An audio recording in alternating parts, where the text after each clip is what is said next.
Right. Okay. Welcome, viewers, to another episode of the Afro Gamer podcast, where we discuss everything esports in Africa.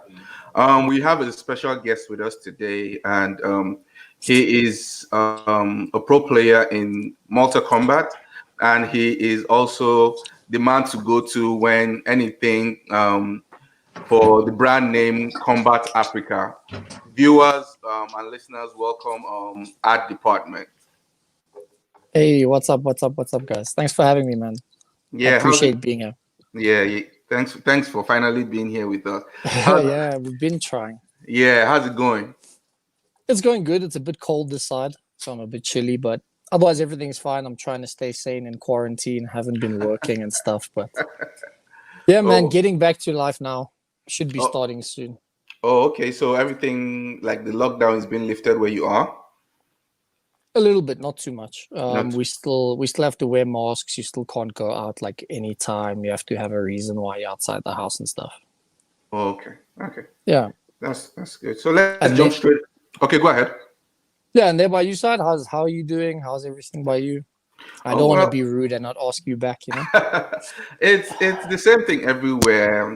I guess people are tired of staying at home. So, a lot of societies, communities are lifting the lockdown, but you still have to maintain, your social distancing and wear your mask and so on and so forth. So so it's pretty much the same. Yeah, it's pretty much everywhere. So yeah, so let's jump straight into it. Let's just start with this so that people get to know you. Our department, how did you get into gaming and esports? Oh, well, that's actually a very long story. I'll cut it short, but I've always been into gaming. My family have always been gamers. We've gamed since I was children. My uncle had a computer since he was young. Just kind of what I grew up with. I only started competing back in about 2013. I'm not too sure if any of the listeners will know the game, but I competed in Dota 2, which is a MOBA. It's 5 players versus 5 players kind of game. Yeah, I competed in that until 2016. Didn't do like amazingly. I made it to first division, which is okay. And then after that, I gave up that and I decided I wanted to start an esports organization. I started an esports team called Evo Esports. We competed for about 2 years, had lots of fun doing that, but I decided, you know what, competing is also lots of fun, and MK is an awesome game, so why don't I jump into it? So why Mortal Kombat of all games? From the switch of Dota to Mortal Kombat, those are like, there's no relationship. No, definitely not. Mortal Kombat has actually always been in my family. Like I've said, we've always gamed. So I was born in 1996, and the first Mortal Kombat I played was Mortal Kombat 4, which I think came out the same year. Obviously, I didn't play it the same year, but that was the first Mortal Kombat I played. I've pretty much played every single Mortal Kombat since then, including the 3D eras. I didn't compete in Mortal Kombat 9. I didn't compete in Mortal Kombat X because I didn't take those games too seriously. It was just a fun thing. And I was competing in Dota 2 at that time. But then when MK11 got announced, I wasn't competing in anything. And I was actually just wanting to get back into something. I was just waiting for like a game to catch my attention. When MK11 was announced, I said, damn, I really enjoyed MKX. So let me just give this a shot. And it's loads of fun. I'm happy I did it. Oh, wow. I think the last Mortal Kombat I played was, was it Mortal Kombat 2? Yeah, it was Mortal Kombat. I'm not that old, please. Don't start trying to calculate my age. I think it was Mortal Kombat 2. Then I think I got disconnected from it until Mortal Kombat 11. And all that time. So when I saw the promo, I was like, damn, like I must get this. Yeah, I was like, I'm not a pro player, but I play. When I have time, I was like, no, the graphics are so. It's so awesome. Yeah, when they showed but that's also the thing about MK11. Sorry to interrupt you there. Yeah, sure, go ahead. A lot of people love to complain about this, but MK11 was made not really simplified, but a little bit easier to play to attract more casual people.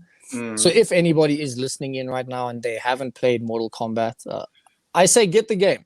if you can afford to get it, because everybody's in a tough time right now, definitely get the game. The online works perfectly. A lot of people play in Africa, so you're going to constantly be finding games. And it's just a whole lot of fun. Yeah, but I think if you even monitor them, they do promos. I think they're doing like plus price slashes a few weeks ago. So Yeah, it's a good game. Trust me. Once the weekend comes and I'm gaming all through this weekend. That's what I warm up to. definitely, And definitely. so you did mention that you had a team, and that was with Dota 2. Do you still have? Did that team evolve for the Mortal Kombat, or you know? Actually, it wasn't just a team. It was a bunch of it. It was actually when I was still there, it was 3 teams. Okay. So we competed in Dota 2, Call of Duty, and Overwatch. Okay.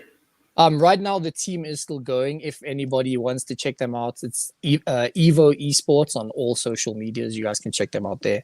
They do still compete. They are still doing really well. Unfortunately, I was planning to leave South Africa to go move to the UK before this whole coronavirus thing Coronavirus. happened. Hmm. So I did leave the team. But like I said, it is still operating. They are still doing well, and everything's still running smoothly. Yeah. Okay. Okay. So listeners and viewers, you've heard him. You can check them out. Are they recruiting? Because I'm sure that's what gamers in Africa are looking for. There's this new shake that the ones that are active in gaming and esports are looking for Yeah. new communities and new teams to join. So are they recruiting? I mean, esports teams are always recruiting. It's all about attention. There's Okay. not a lot of money in esports. Yes, people win tournaments and they get money that way, but nobody's really making a living off of esports. So That's in if Africa now. yeah, exactly. If an organization sees somebody that they know is gonna, it sounds harsh, but that's just how the world works. If an organization sees somebody that has attention and they can bring attention to their organization, they're going to pick them up because it's a good pickup for them. It's just a bit harder with fighting games. I'm actually not sure why. Just Mm, especially here in South Africa where I am, in Zambia and Zim, it seems a bit easier. But here in South Africa, esports teams just don't seem interested in fighting games. A lot of esports teams are active in games like Call of Duty, Counter-Strike, Overwatch, Dota 2. There is a few teams that sponsor like a Street Fighter player, or like I'm sponsored by an organization not to play Mortal Kombat, but I still do play Mortal Kombat for them. So there are a few organizations that do sponsor FGC players, but FGC fighting games are a bit more difficult in South Africa to get sponsored for. okay. Before we go further, we have few comments, shout outs from people. Forgive me if I don't pronounce your name properly. Charlie Wolf Gaming said, "Wow, this is awesome." AI Cortex says, "Yo."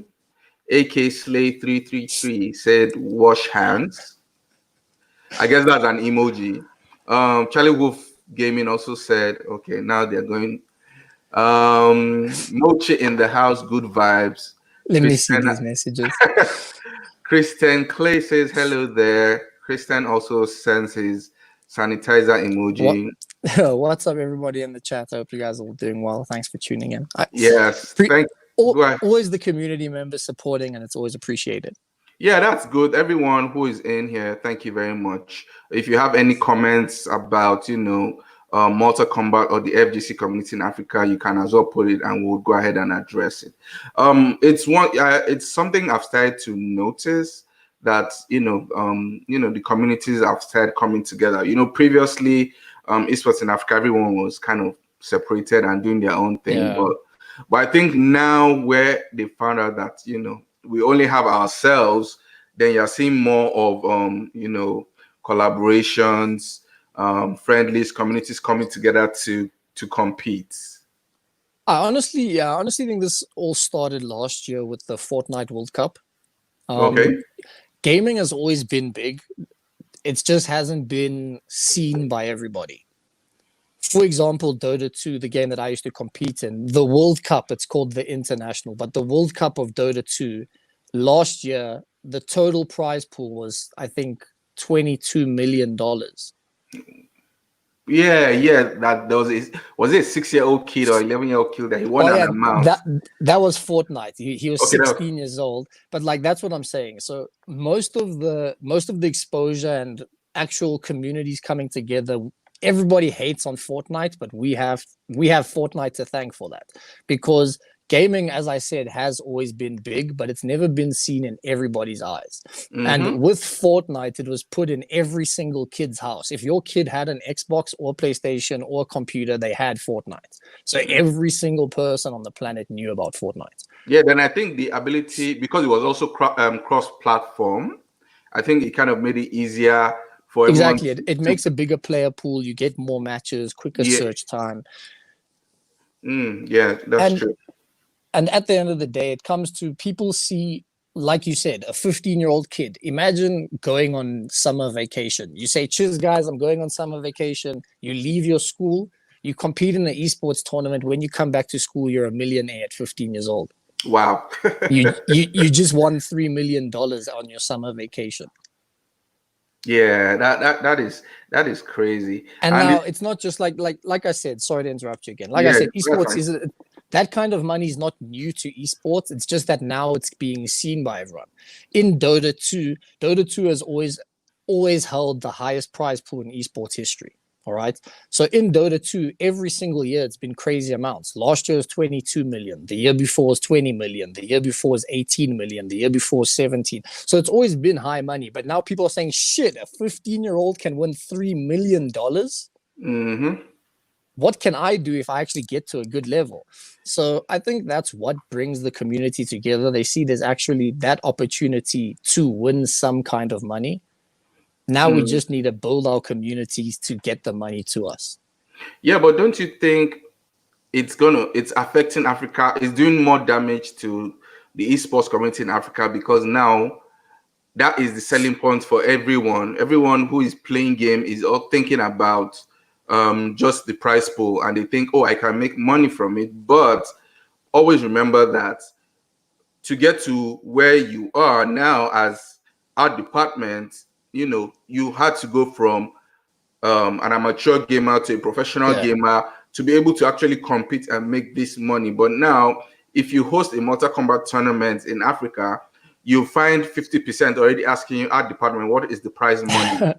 And they are not in, as in, if you put them in any category, they are not even in the amateur, bracket. And they're already saying Yeah. art department, what is the money? So I think fine, the amount encourages the industry. Well, for now, where it is still growing in Africa, I think it's doing more damage when you start to think about the money first rather than the skill or developing yourself. 100%. Okay, so for this next section, I can't talk about the entirety of Africa because I haven't played everywhere in Africa. But in South Africa, this is 100% the issue. Okay, the reason why I can't speak for Africa is because I've been involved in a few African Mortal Kombat tournaments, not playing but hosting and helping Hosted. create content and stuff. So Mm-hmm. one of the tournaments that we hosted was now during quarantine, called it was a Zambian tournament called Quarantine Combat. Those guys didn't care about prize money. They said, shit, there's a tournament, let me enter. There was prize money, but that wasn't why they entered. It was just a bonus on top. They were stuck at home and they wanted to play Mortal Kombat. In South Africa, you make a tournament like that and you say, hey guys, I have $500. Let's say, for example, I have $500 on the line. First place will get 300, second place will get 100, third place will get 100, or whatever the split is. People will try and justify not entering. Oh no, Mr. 5000 entered. Why would I enter if he's going to win all the money? Oh no, Killjoy entered. Why would I enter if he's just going to beat me and win all the money? Like, those kind of excuses are stupid. As you said, art department got to where I am today from starting out as an amateur gamer. When I joined my first Dota 2 team, which was Sky Gaming, we literally practiced every single day. I got home from school, I did my homework, I did what I had to do, got on my computer, and we literally practiced 3 to 5 hours every single day. Not with a salary, not because we were sponsored by a team. It was literally 5 friends just playing computer games. Yes, it wasted a lot of time. Yes, I could have done better in school or whatever.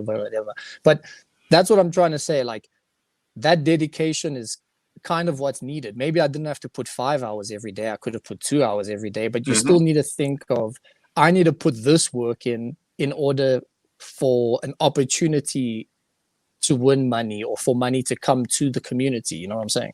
Yes, yes. Okay, so Z the janitor said, I want to be a billionaire so I can buy controllers and smash them as much as I can.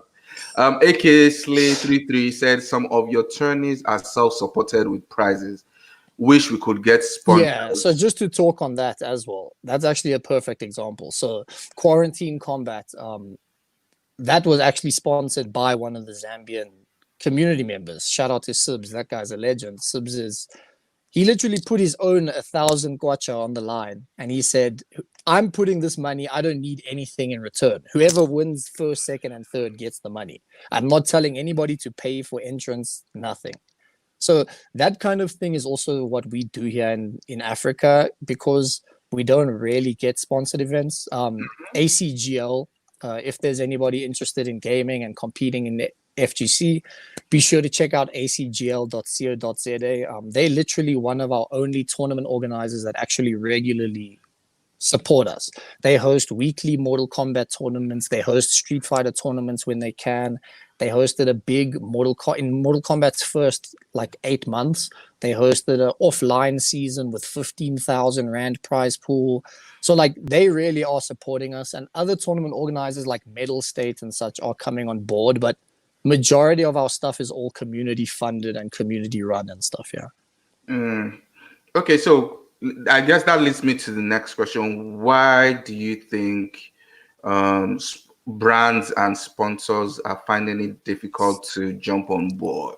Because if you look at the UK, if you look at Europe, if you look at Asia, if you look at America, it's no brainer. You can find a deodorant company, a noodles company.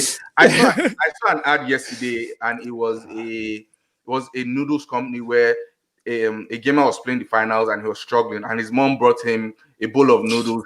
And I'm like, are you serious? And the thing is, that's a great ad. That is a great ad. But that, I don't know why. Speaking about Mortal Kombat, most of the brands I've spoken to say they don't like the whole ripping people's heads off and blood aspect, but that's a stupid excuse. To me at least. Sure, if that doesn't align with their brand, go off on your own things. But to me, that is a dumb excuse. Saying Mortal Kombat is too gory or Mortal Kombat has people's heads being ripped off, that's part of the game. Call of Duty has people shooting other people, throwing grenades at people. It's literally the same thing. But anyway, in terms of esports in general, I think it's just viewership. In Africa, not everybody has internet, or not everybody has great internet, or not everybody can stream. Luckily in our community, we have 3 of us. So either I stream, Charlie Wolf Gaming streams, or Shokan streams. So we're lucky in that aspect that we have 3 people that can actually stream our community matches. But if your community doesn't have somebody, for example, if you're playing Tekken and everybody's on PlayStation, and nobody has good enough internet to stream straight from the PlayStation, or nobody has a computer to have a good stream running, that kind of stuff affects you. Nobody's going to sit there watching a Tekken tournament that has to buffer every 30 seconds, and then it's loading, and then it's fuzzy, and nobody wants to watch that kind of stuff. But then another issue is when we do have these kind of tournaments, data is a problem. So we can have a tournament that runs over 6 hours, but who's going to sit on their mobile data or on their Wi-Fi for 6 hours and watch a tournament when their data is getting chowed, If you have uncapped, sure, that solves your issue. But now, not everybody in South Africa or in Africa has uncapped. Not everybody even has fast internet speeds. You know what I'm saying? There are different issues that need to be resolved. So Kombat Africa, what is that, and how did you come about it? I was actually invited to join. Kombat Africa was started by a bunch of other people, and then one of the members, Paro Surama, actually came to me and he asked if I'd help them out with the content creation, because I do a lot of video editing and poster making and stuff like that. Okay. So they asked me just to help out. It's literally, I think, 5 or 6 guys, 5 or 6 of us organizing every single week, every Tuesday. We have on our community YouTube channel, we have 3 exhibition matches. 2 regular undercard matches, which are first to 5, and then like a main event title kind of match that's first to 7. We actually had our 9th episode yesterday. What's Okay. today? Wednesday. Is today Wednesday? Today is Thursday. So yeah, PlayStation reveal Thursday. PlayStation reveal. I'm excited for that, man. But yeah, we actually had our 9th episode on Tuesday. So next Tuesday will be our 10th episode. We'll probably do something cool for that. But yeah, it's just a bunch of community members who decided, you know what, we're tired of not having support. We might as well create our own support. And it's actually helped a lot. It's helped a lot. Mm, So, how can anyone join Combat Africa? Is there a process to join, or you just reach out? They just reach out to you. What is the process? Yeah, anybody can join. Really, I don't want to say there's a waiting line because there isn't really a waiting line. People have literally joined the group on a Tuesday and played that night. But it's kind of like there's a system. If we already have a match set up, or let's say, for example, for the main event, one of the undefeated players is Killjoy. So, for example, if Killjoy is playing that week, he can't just play anybody. So it's not like somebody can just play and say, hey, I want to play. No, because Killjoy is the champion and he's versing the guy that's challenging him. Oh, You know what I'm saying? Yeah. So anybody can be added to our group. If you are an African Mortal Kombat 11 player, be sure to hit me up on Twitter or Facebook or Instagram. All of my handles are like this, except there's an underscore at the end, so it'll be at art department _. Just send me a DM and I'll hook you up from there. But I'm not gonna say that if you join this week, 100% you're gonna play next week, because there might be games already set up for next week or something. So anybody can play. There's just situations. The situation. Okay. Christian said he or she surely is better than me. I quit that game. I feel the building type of combat.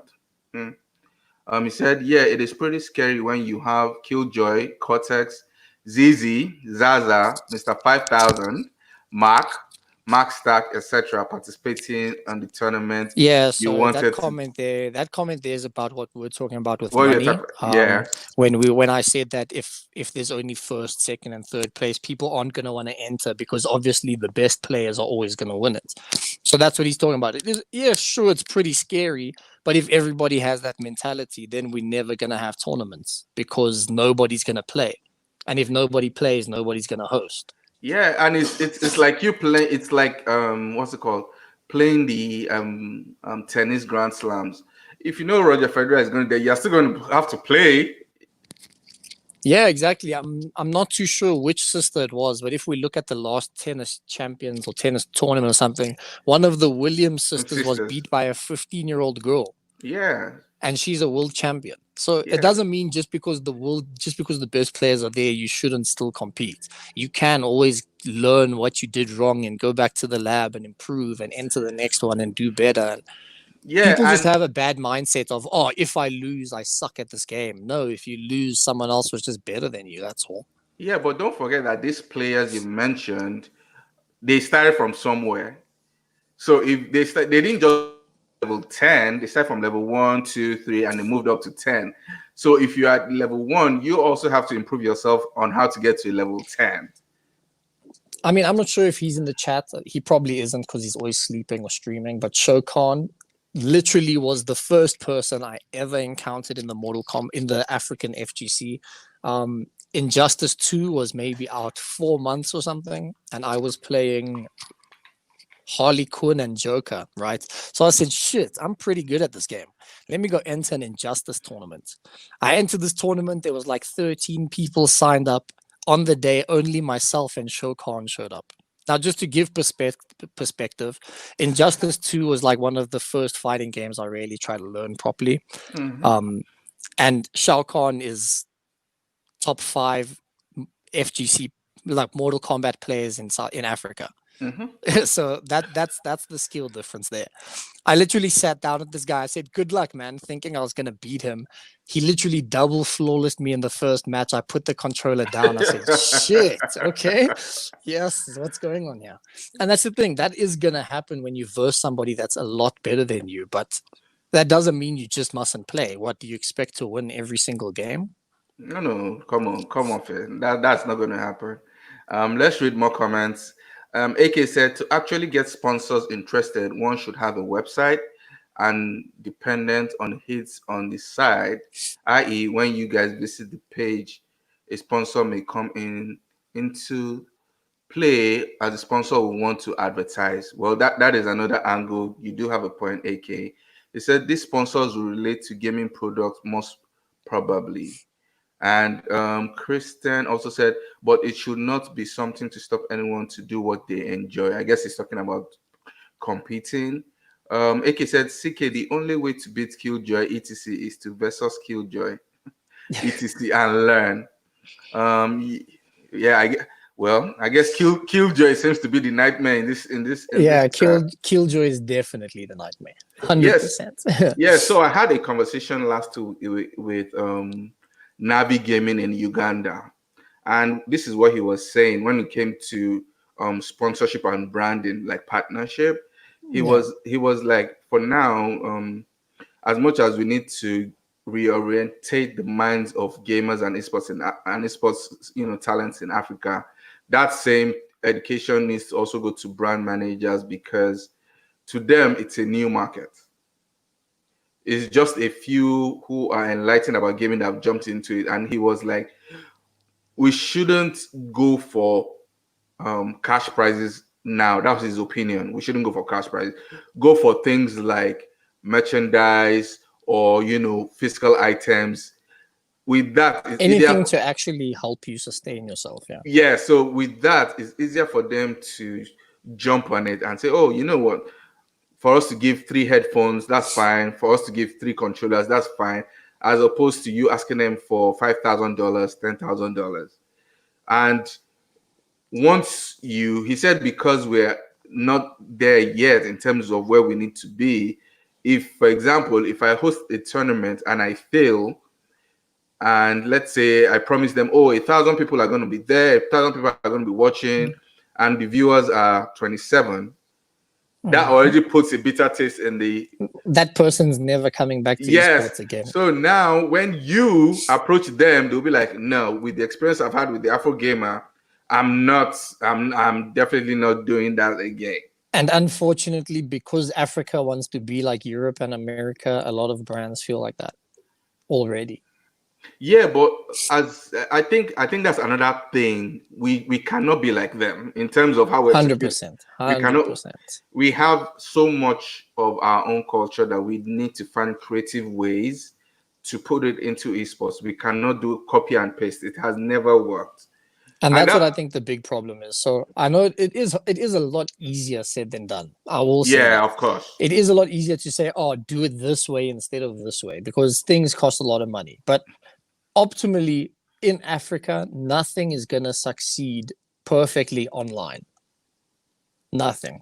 Because of internet, because people don't all have internet, because people don't have fast internet, because people can't stream, because whatever the excuse is, that's just it. In my opinion, all the important stuff should be offline events.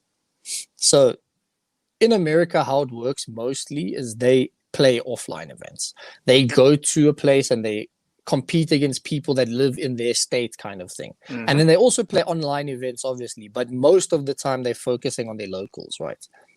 I think that has to become a big thing in Africa, the whole of Africa, in every single country. If you live in Lagos, you must go to the Lagos locals. If you live in Joburg, you must go to the Joburg locals.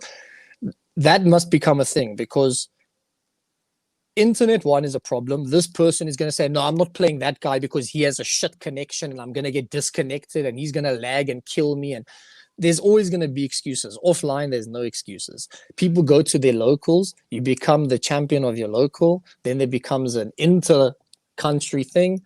Get a champion of a country. Then there's an inter-African thing. But like I said, that is always easier said than done, because for every offline event, you're going to need PlayStations, controllers, TVs. You're going to need the games on all the consoles. Like, you can get that sponsored, but it's still very hard. Yeah, but when you talk about online, shouldn't there be a conversation with the telcos as to creating a gaming bundle? Because as much as you're championing offline, the world is turning into a global village, one world, and internet connects all of us all. So I think, there has to be a conversation with telcos. I know a few countries are trying to speak to their telcos as to, create a gaming bundle that, enables us to be able to play on our data and, and make things kind of better. Don't you think that should be one of They've their tried that here. They've tried that here in South Africa. So there are a few companies that offer that here in South Africa. But Okay. what ends up happening is those companies end up seeing, holy shit, this gamer is using so much of our so much of the bandwidth. This guy's causing so much traffic on the network. Now we're gonna slow his internet down. This guy's busy. He's streaming to Twitch. He's playing games online. He's downloading movies. He's streaming series online. He's watching YouTube videos. No ways this is happening. We're putting his speed down now, and that's just what happens. It's easy. It's easy. Sorry to interrupt you. Yeah, it's easy. Okay. It's easy to promise a gamer something, but that's the thing. If someone tells you you only have 500 megs for the whole month on your phone, you're gonna make that loss. They can say you can't buy anything. This 500 megs, when it's done, it's done. All right. Then someone comes to 1 month and says he has 5 gigs. You're gonna go crazy, of course. Yeah, true. Let me read more comments. Panda said it's all about dedication in terms of playing your games. Z said enjoy the process. If you are coming in wanting to be considered a top player, you will be cooked. 100%. Shelzable said one of the biggest things that Africa FGC had been missing is exposure, which has done a full 180 now. Back when we were hosting MKX tourneys in 2015, we were the only ones streaming. Now we got Lowe's, which is rad. Yeah, so I agree with Shells. I think there's more exposure, more communities are coming up, more people are, I won't say creating content per se. I think creating content is still a big problem in Africa, and it still circles back to what you said about data and internet cap. But I think more communities are coming up. Speaking on that content creation stuff, that is probably also one of the main reasons why Africa doesn't grow, and that's on us, right? So yes, it doesn't matter. People like to worry about numbers, and like we said, people like to worry about prize money, but at the end of the day, that's not what is important. True. In America, that's important because they're playing for $5,000, but here we're playing for 1,000 rand. It's not the same thing. It's not. Us as the people involved now shouldn't be worried about what we're gonna get out of it.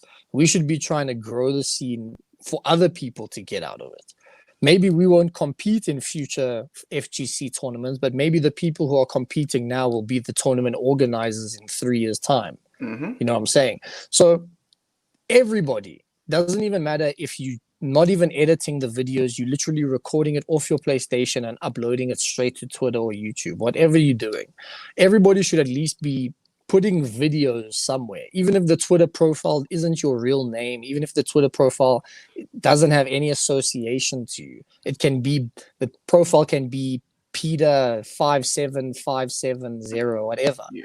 But as long as we're getting the exposure of our community, you posting the videos and saying, hey, check out our MK, it doesn't have to be your name. Nobody's going to know who you are if you're embarrassed about showing yourself. But you're still saying to people, look at what we're doing and come and check as well. So everybody should be putting videos out or at least sharing a stream link. If you have a Twitter profile, doesn't matter if it's a gaming profile or if you tweet about the flowers you like to smell in the morning. When there's a stream going live, you just copy the YouTube link, you put on Twitter and say, hey guys, me and my friends are hosting this tournament. Can you come support us? Yeah. It's literally as easy as that. And once more people start doing that, I think a lot more will start to happen. Yeah, and that's what I tell mobile gamers, because they all say, I cannot play online and stream at the same time. And I'm like, I understand because of data, but don't forget that you have one thing being a mobile gamer, you can record your screen. So easy. Yeah, so I said once you record your screen, you don't even need to chop and edit. If you can't, you just make like one game, put it on Twitter or Facebook or something, then you get another like. Yeah, and I said, as much as we have WhatsApp, if you know that you have people who are interested in gaming, you can create a group. Once you upload it to YouTube, broadcast it to them like, hey, this is my gameplay. watch, like you said, support, give me a feedback. 100%. And that's also a problem. I have this problem as well, mostly because not that I don't like my content, but I take a long time to put out my content. But a lot of people make content and they don't share it in those groups. Like in our Mortal Kombat 11 group, we have about, I think, 145 or 146 people in the WhatsApp group. Mm-hmm. And maybe only 4 people share YouTube links there.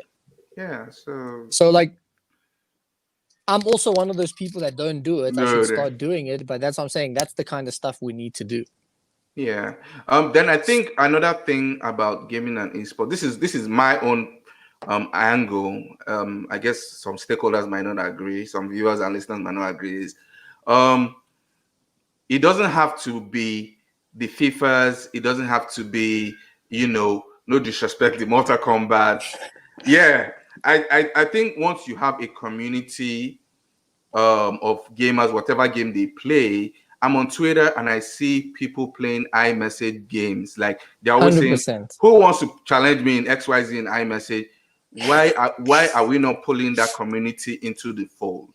Because one, majority of them are females. We are supposed to be championing more women in games. So as stakeholders in different countries, we should be able to say, okay, fine, if there are 5 female gamers, 5 casual gamers in Kenya who does play iMessage games, then have an iMessage, battle Saturday and let them, whatever they can compete in, let them compete in. And that's my own angle, because that is the only way we can educate Africans, because not everyone has the purchasing power to buy a PlayStation, an Xbox, or a PC. Okay, so I don't want to cut you short, but iPhone problems. I have my earphones plugged in and my phone's on 2%, so it might die. But one thing I want to touch on, if it does die, it probably won't, but if it does, one thing I want to touch on is mobile gaming. Everybody loves to give mobile gaming shit that it's not real gaming, right? Just go and look up how big Clash of Clans and Clash Royale is in Asia. They are playing in front of 10,000 people watching live in a stadium playing mobile games. Don't come say mobile games isn't gaming. If you can't afford to buy a PlayStation, mobile gaming is there for you. If we look to the UK, PUBG Mobile now has a professional league. Yeah. Like, you can't say anything that mobile gaming is not a game when people are literally making salaries playing mobile gaming and you're not playing PlayStation. And yeah, 2020, it has overtaken console and PC gaming. Even with the coronavirus, more people are on their mobile phones playing games. But I think that's a bit deceptive though, because playing mobile games and actually playing in proper competitive games is 2 different things. Because I can be playing, what's a game that most people know? Candy Crush. I can be playing. No, but a lot of people are actually very competitive in Candy Crush with that high score. But like, let's say for example, a very casual game, that Subway Surfer thing, right? Mm-hmm. I can be playing Subway Surfer, and that is still counting towards a mobile gamer. But in the context that we're talking about, it's not really what kind of gaming we're talking about, Yeah, but in this case, it is gaming, but not esports. Yeah, it's true. Okay, let's say that it's gaming, but not esports. True, yeah. Yeah, but I think for Africa, we can actually create a community out of that. That's my own opinion. Because not everybody is. For example, now PlayStation 5 is coming out. That thing's going to be over 10,000 rand. Oh yes, nobody can. No, like listen to that. Some people can't even afford a PlayStation 3 right now. So you can't just say, "Oh, you're not playing on PlayStation 4. You're not a gamer." Mobile gaming in Africa is gonna end up being the biggest gaming platform just because everybody has a cell phone. Has access to it, yeah. True. Very true. Everybody. Maybe it's not the best cell phone, but it can still play Candy Crush. It can still play Clash Royale. It can still play Clash of Clans. You know what I'm saying? And not every game is going to be a big esports, sure, but there are still those big mobile esports out there. Okay, so what should we expect from Kombat Africa, in the nearest future? Well, it's a bit tough right now because, like we said, everything is community driven. Okay. Nobody is really working right now with the whole lockdown, and if anybody is working, we're not even getting paid properly. So like, we still need to pay bills. When I am officially working, probably we're gonna just like do a little things a bit more differently. We're still gonna host the exhibition matches that we have now, but we also want to host like actual tournaments. People sign.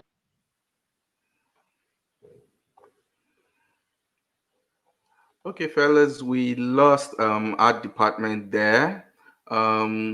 If you want to connect with him, you can connect with him via his social media platforms, which is art department underscore. So you can reach out to him on Twitter, on Facebook, on Instagram, on art department underscore. And please follow us on our social media platform, which is showing down on the screen. We are active on Instagram, Facebook, Twitter, and the audio would also be available on different platforms. Oh, he's back. Yo, can you hear me? Hey, this is Yes. extremely close though. How do I zoom out of this Okay. thing? Okay, it's fine. I'll just sit back. I thought I lost you there. Okay. Give me a second. Sorry, this is why I didn't want to use my PC. Hello? Yeah, I can hear you. Yeah, I can hear you now. What's up, man? Sorry about Yeah. that. Yeah, it's Sorry. fine. So, what was I saying Yeah, before I got cut you're out? talking about Combat Africa and how it's. Oh yes. So once I start working, it's still once we all start working, it's still going to be running the same way with the exhibition matches going on. But we also want to host tournaments where people come and sign up. If we get enough people for a full bracket, we'll have a whole full weekend tournament, and on the Sunday we'll have the finals and that kind of thing. But right now, because nobody, well, very few of us are working, we don't really have the finances to do that kind of stuff. Mm-hmm. Um, but yeah, once it gets a bit easier and we actually have finances, it'll become a lot more tournaments, quick cups, maybe a MKX throwback kind of thing, fun Mm-hmm. stuff like that. Oh, cool. Yeah. That's great. So, if anyone wants to connect with you and Combat Africa, I know you've given us your social media handles, and when you got disconnected, I was still saying it, but just for viewers and listeners, you can repeat it. If they want to connect with you, how can they reach out to you? The easiest way is Twitter. I'm always every single day on Twitter. It's exactly like this. It's at art department underscore at the end. Besides for that, I also stream on Twitch. It's also at art department underscore at the end. And that's pretty much the easiest places you can get me. From there, you can find my Discord link, my Facebook link, my Instagram link. But those are my most two active places: is Twitter and Twitch. Okay, great. That's good. Yeah. So thank you very much for joining us, and we hope to talk to you soon. Okay, we have a few comments so that no one gets upset. AK said good stuff. I guess that's supporting what you're saying. Parasurama, we were confident we could improve them. I guess we're talking about The MKX tournaments. Yes. And Yeah, AK, so that's also another thing. Sorry about that. MKX was a super fun game, and I think if we could have had the community we had now, back then in MKX, I think Africa would be at a much better place now. Okay. Of course, not as many people were competing in MKX and stuff, but it was still a super fun game to watch. It was a super fun game to play, and honestly, I think if we can just keep with what we're doing now, by NRS's next game, I think we'll be way further than where we are now. Maybe even in the pro competition. Oh, well, sky is the limit, Exactly, Well, exactly. Let's round up with this question. What are you expecting from esports generally, not just in South Africa, but in Africa as a whole, come ending of this year and next year? This year, pretty much nothing. That's cold. Next year, like I said, a lot more offline events. I hope a lot more people are going to their local events. I hope a lot of people are pitching up and actually supporting, whether they know they're gonna win or whether they know they're gonna lose. Like, like I said, it's not about what we're gonna get out of it now, but we have to build something. If you think about it, Sonic Fox, right? He would have never been able to be where he is now if the people didn't compete in whatever fighting games were played before MK9. You know, like fighting games wouldn't have had a community to be where they are now. Punk wouldn't have been where he is now. Goichi wouldn't have been where he is now. Like those kind of people are only where they are now because of the community members who built it before them. Same thing now. There could be a punk in our community who's 8 years old, but if we don't build this community, that kid is never going to be able to become punk. True. Like you know what I'm saying. So sometimes it's we have to look a little bit more further than just our own lives.